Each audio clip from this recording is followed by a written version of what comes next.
when I said I wanted to win 8 gold medals, basically half the people in the swimming world thought I was absolutely crazy and nobody could ever do something like that. But for me, I was somebody who believed in it and somebody who believed in the process of getting there. I knew it wasn't going to happen overnight, like I said before. But every little small thing that we did was a small stepping stone in order to even be able to have that chance and that opportunity to do what I did in 2008. So, when I say from 2002 to 2008 was basically trial and error. So for me, in 2002, that's really when I started amping up my event schedule, where I was swimming 4 to 5 individual events and having a couple relays at Pan Pacs, World Championships, major international competitions throughout that time frame. Because at that time, at the Olympic Games, that's where I think the real truth comes out. Because I think there are a lot of people who are very talented who can make it there. But there are very few people who can deal with the pressure and the stress that happens when we're there. So that's why I say we had to make sure that we were physically, emotionally, and mentally ready, because I had to be ready to be able to kind of manage my emotions through that week. Yeah, winning a gold medal is absolutely incredible. There's nothing better than standing on the podium listening to your national anthem play after you had just won a gold medal. But for me, I'm somebody who I knew that I had 7 other events after the first day. So I have to throw that in the back of my head. I got to throw that race out. Even though if even like in 08, I broke a world record, won my first gold medal. Like, I was like, cool, like things are starting really well. So I have to put that behind me to then get ready for the next race.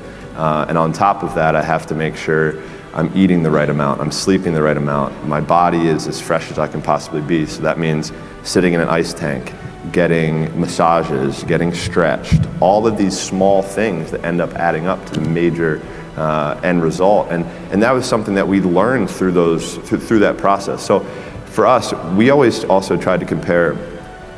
Every day is a new challenge, right? Every day is a challenge, is a day that we can prepare ourselves even more. So for us, we would call it putting money into the bank. So at the end of the year, when we had a major international competition, we could withdraw that money that we had saved throughout the year. And look, I'll be the first one to tell you, there were a lot of days where I did not want to get out of bed. And I guarantee you, if I ask the question here, if everybody is excited to get out of bed every single day, if I saw a hand, I'm going to blatantly call you a liar. Because we all know that is far from the truth. But if you have those little small goals, those little small things that get you excited when you don't want to, it's going to make it even better and even easier at the end when you're getting ready for a presentation or the end of the year or this or that, whatever event you're leading up to. It's going to make it so much easier. And I think if you look at the greats in anything that, in any walk of life, the greats do things when they don't always want to.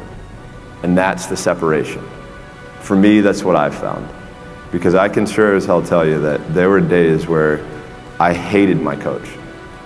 There were days where we got in fights, we got in arguments, we couldn't stand what we were doing. I would do things purposely to piss him off, but that's a different story. But I think that was just really how we worked. Like, he was somebody who was so perfect for me that if I ever would have swam for anybody else, I never would have had the chance to do what I did, because he challenged me in ways and forced my mind to think differently. For me as a kid growing up, I'm huge into music, and music is a big part of my life. And I'm a huge Biggie Smalls fan, and he wrote a song called "The Sky Is the Limit." And as a kid growing up, I believed that. I believed that whatever I put my mind to, and if I was willing to make sacrifices and I was dedicated, that I could achieve absolutely anything. And you still do? I still do.